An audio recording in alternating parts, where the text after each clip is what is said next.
Hello everyone, welcome to our channel education hotspot. अपनी आज की क्लास में हम लोग क्लास 10th की जो हमने एसएसटी हिंदी में करनी स्टार्ट करी थी उसे कंटिन्यू करेंगे। तो हम लोग भारत में राष्ट्रवाद चैप्टर कर रहे थे, जिसमें हमने कुछ टॉपिक देखे थे कि भारत में राष्ट्रवाद के आधार क्या थे, प्रथम विश्व युद्ध का भारत पे क्या प्रभाव पड़ा था, ये हमने देखा था। उसके बाद हमने देखा था गांधी जी ने भारत में आने के बाद कौन कौन से आंदोलन शुरू करे, जिसमें हमने अहमदाबाद की मिल स्ट्राइक देखी थी, चंपारण सत्याग्रह देखा था और खेड़ा सत्याग्रह देखा था। उसके बाद हम लोगों ने रॉलेट एक्ट के बाद हम लोगों ने जलियांवाला बाग, इसी में हम लोगों ने मार्शल लॉ क्या होता है, ये सारी चीजें देखी थी। तो आई होप आप लोग वो वीडियो देख चुके हैं और आपको वो सारी चीजें अच्छे से समझ में आ गई हैं। तो अपनी आज की क्लास में हम लोग आज देखेंगे असहयोग आंदोलन। असहयोग आंदोलन देखिए होता क्या है। नॉन कॉपरेशन मूवमेंट या असहयोग आंदोलन मैं बोलूं तो किसी के साथ सहयोग नहीं करना, किसी के साथ सहयोग नहीं करना क्या कहलाता है? असहयोग। ठीक है, जब आप कुछ कह रहे हो, मैं आपकी बात मान ही नहीं रही हूं, टीचर आपकी क्लास में आया, टीचर चिल्ला रहा है, बच्चों चुप बैठो, पहली बार कोई टीचर पढ़ाने आया है, ठीक है, आप टीचर के साथ सहयोग ही नहीं कर रहे हो, आप चुप नहीं बैठ रहे हो, पूरी क्लास शोर कर रही है, तो ये क्या है? एक तरीके का असहयोग है। आप टीचर के साथ सहयोग नहीं करके चल रहे हो, है ना। वहीं आप चुपचाप बैठ जाओ, टीचर को बोलने का मौका दो, समझाने का मौका दो, तो वो क्या कहलाता है कि आप सहयोग कर रहे हो, आप कोऑपरेट करके चल रहे हो। ठीक है, तो असहयोग आंदोलन का भारत अभी आजाद नहीं है, गांधी जी ने एक आंदोलन छेड़ा है यहाँ पे, असहयोग आंदोलन 1920 में। क्या आधार है इसका? गांधी जी क्या कहते थे? गांधी जी कहते थे कि ब्रिटिशर हम पे आज राज कर रहे हैं। क्यों? क्योंकि हम उसका कारण है। कारण क्या है ब्रिटिशर के राज करने का? हम लोग हैं, क्योंकि हमने उनके साथ सहयोग कर करके उनकी आदत इतनी बिगाड़ दी कि वो हम पे क्या करने लग गए? राज करने लग गए।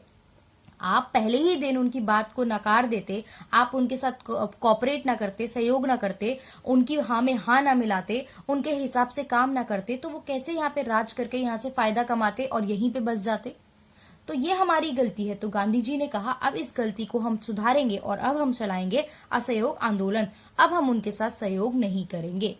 ठीक है, ये असहयोग आंदोलन था। तो गांधी जी ने 1909 में एक किताब लिखी, हिंद स्वराज। किसने लिखी थी ये पुस्तक? गांधी जी ने। क्वेश्चन आ सकता है, पता होना चाहिए। हिंद स्वराज नाम की पुस्तक किसने लिखी? गांधी जी ने 1909 में, जिसमें गांधी जी ने इस बारे में जिक्र किया था।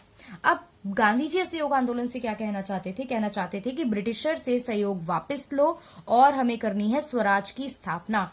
अब हमारे पास एक शब्द है स्वराज। स्वराज क्या होता है? देखिए, स्व मतलब स्वयं का, यानी खुद का।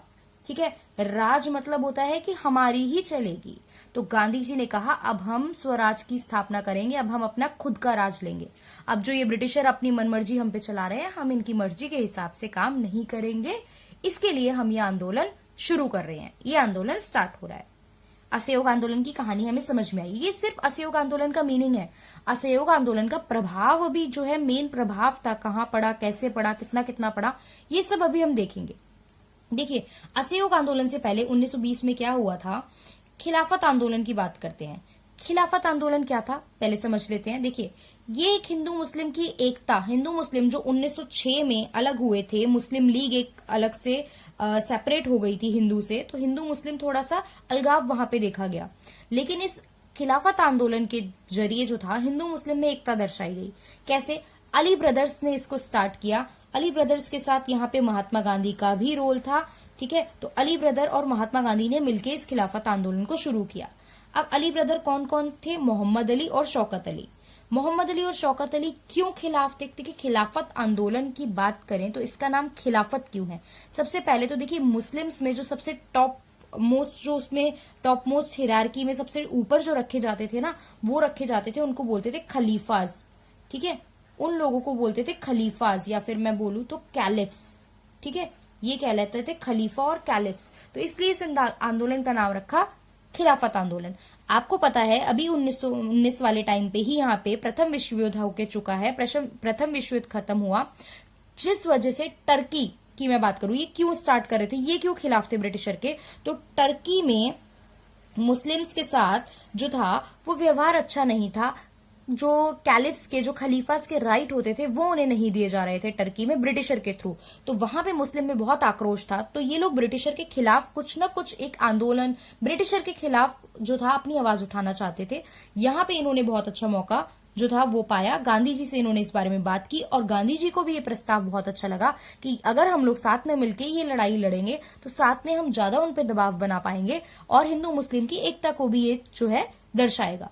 तो इसलिए गांधी जी ने इस चीज में अपनी सहमति दिखाई और यहाँ पे खिलाफत आंदोलन जो था वो शुरू हो गया।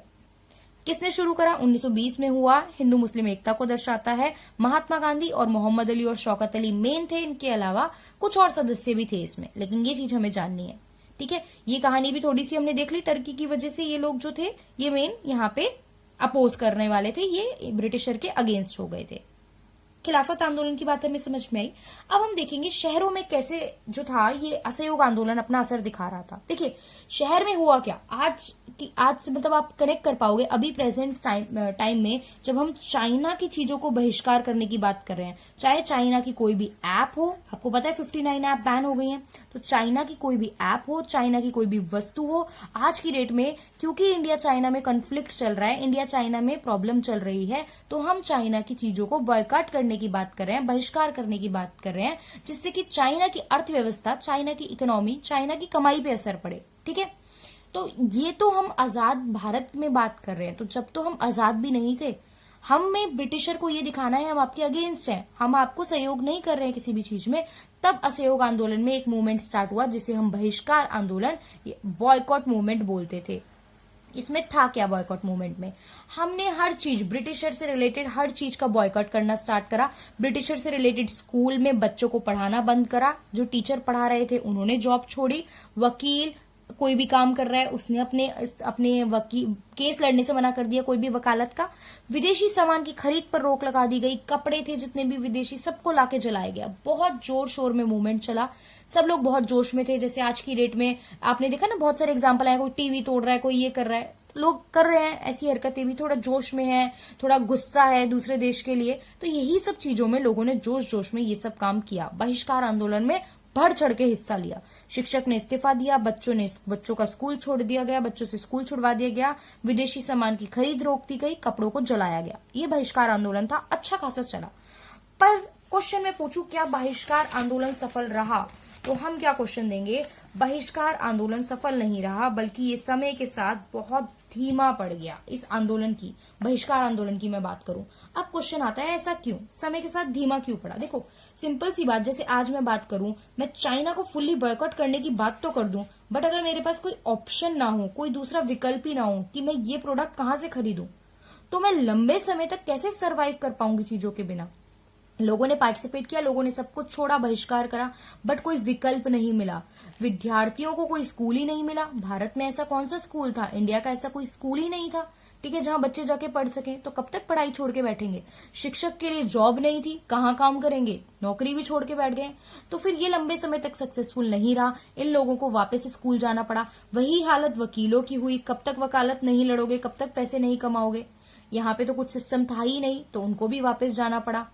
कपड़ा जो था, देखो गांधी जी ने खादी ये वाला कंसेप्ट लेके आ चुके थे, वो कि खादी अपनाओ, विदेशी कपड़े का त्याग करो, ये सब, बट खादी ना बहुत महंगा पड़ता था। आज की डेट में भी आप देखो खादी के कपड़े कितने महंगे आते हैं, तो खादी बहुत महंगा पड़ता था, और एक बेचारा नॉर्मल इंसान जो कमा ही नहीं पा रहा है, और अब तो देखो नौकरियां भी छोड़ दी तो बिल्कुल नहीं कमा पा रहा, तो वो कैसे खादी अफोर्ड करेगा?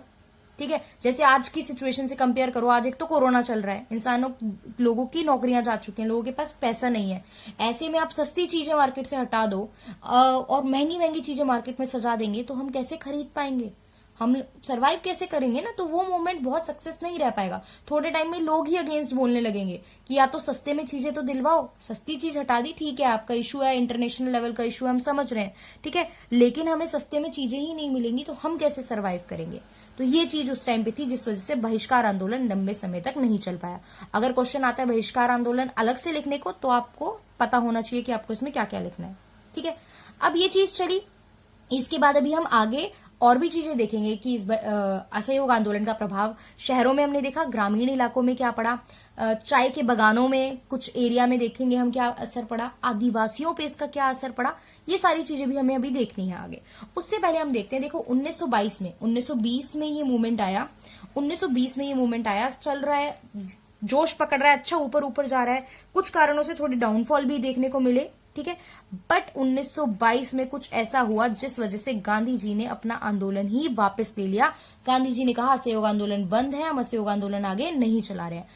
आपको पता है, मैंने बताया था पिछली क्लास में कि गांधी जी क्या है, अहिंसा के पुजारी, अहिंसा, सच्चाई, ये गांधी जी के बेसिक प्रिंसिपल्स थे। अब 1922 में लोगों ने थोड़ा गुस्से में, आक्रोश में थे लोग, ब्रिटिशर परेशान तो करते ही थे, गुस्सा तो सबके मन में था ही ना, तो लोग बहुत आक्रोश में थे। तो एक भीड़ ने चोरी चोरा जगह थी, देखो चोरी चोरा गोरखपुर में, गोरखपुर यूपी में है, गोरखपुर यूपी की एक वो डिस्ट्रिक्ट है, यहाँ पे एक टाउन है यूपी का जिसमें एक जगह है चोरी चोरा। तो क्या हुआ, चोरी चोरा में भीड़ ने पुलिस स्टेशन पे अटैक कर दिया, पुलिस स्टेशन को जला दिया। बहुत सारे पुलिस वाले, ब्रिटिशर थे ना पुलिस वाले, तो बहुत सारे पुलिस वाले मारे गए। लोगों ने अपना गुस्सा दिखाने के लिए चोरी चोरा में एक पुलिस स्टेशन को जला दिया।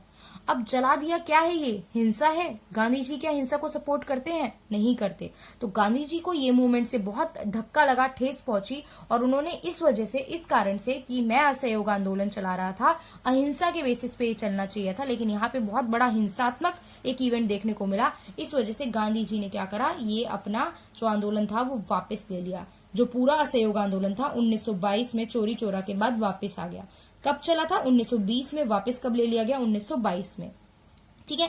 गांधी जी ने क्या कहा कि हम लोगों को पहले, जो आंदोलन से पहले लोगों को आंदोलन का लक्ष्य बताएंगे, लोगों को दायरे बताएंगे, मायने बताएंगे, अहिंसा बताएंगे कि कैसे आंदोलन चलाना है, तब हम कोई आंदोलन आगे शुरू करेंगे। वरना इस तरीके की और भी जो है ऐसे हमें मौके, ऐसे इंसिडेंट हमें देखने को मिल सकते हैं जिसको गांधी जी कभी भी सपोर्ट नहीं करते थे।